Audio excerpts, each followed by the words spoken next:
Straightforward question. Have you lost faith in Boris? Here's the thing. I'm a slight sucker for a political speech. If you watch those party conferences, you know, when the leader of whatever party it happens to be stands up and give their keynote speech, I'm sold on that. The promises are plentiful. The passion is palpable.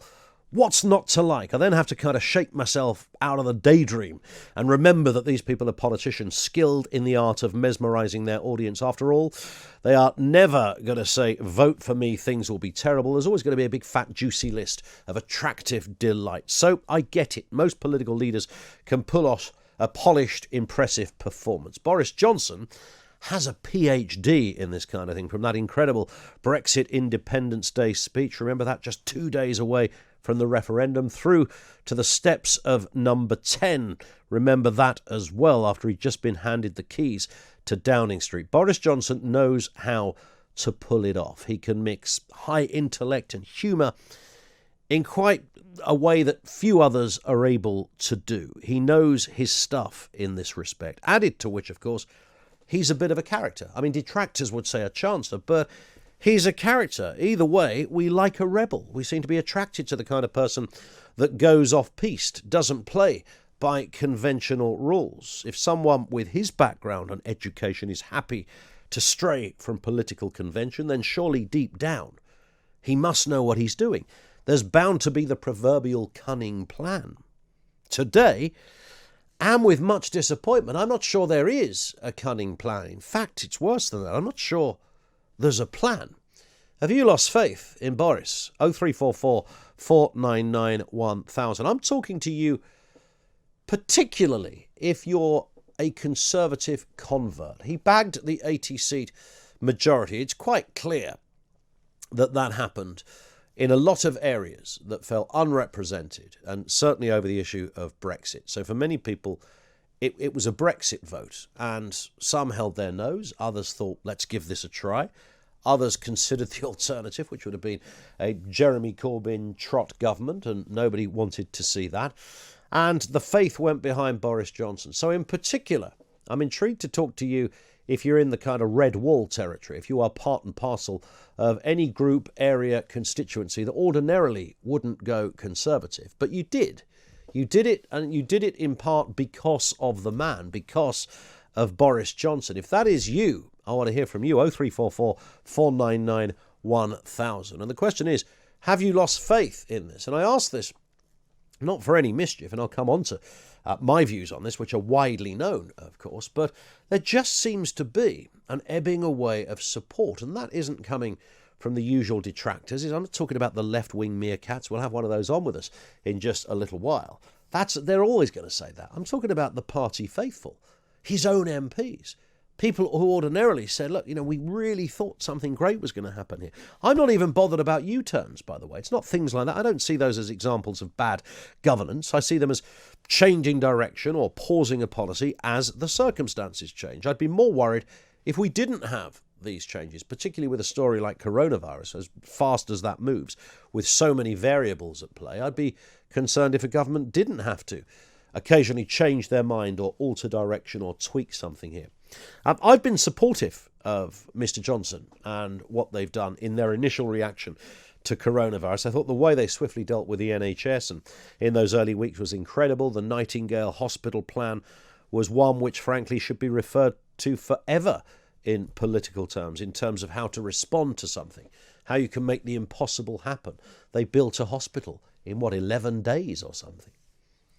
We learned today that Boris Johnson is facing a Tory civil war over his rule of six, the coronavirus crackdown, as cabinet ministers and senior backbenchers urged the Prime Minister to make children exempt from the policy. Of course, in Scotland, Nicola Sturgeon quickly said, yes, we're going to do the rule of six as well, but kids are exempt. I absolutely promise you that if Boris Johnson had said we're going to do the rule of six and kids are exempt, Nicola Sturgeon would have said, we'll do the rule of six and kids aren't exempt. As sure as night follows day, that would happen.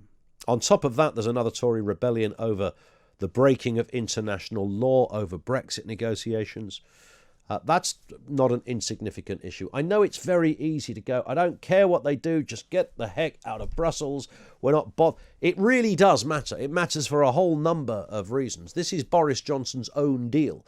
This is the one that he told us was impossible to achieve. This is the one that was morphed from the Theresa May version and taken by Boris. They dotted some I's and crossed some T's and told the country and Parliament they got this one absolutely licked.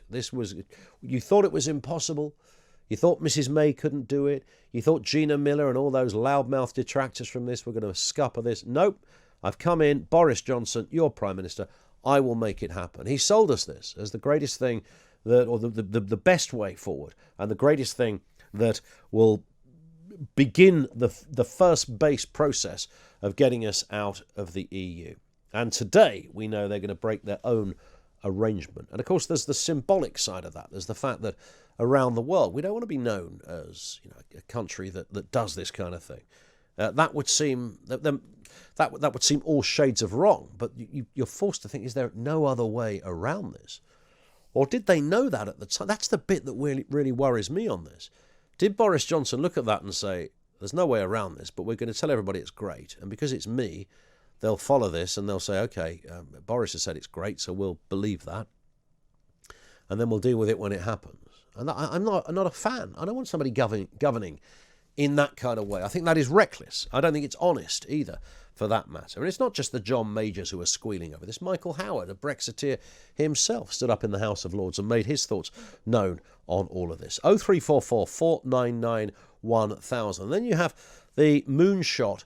Unfortunate name, by the way, for those who are fans of the Urban Dictionary, but you take the point. The moonshot testing program. Let me just say it like this. That isn't going to happen. I promise you that when we get to January, February, that will not happen. Aside from the fact that it's too expensive to happen, it's too bureaucratic and half the things you need in place have yet to be invented. It isn't going to happen.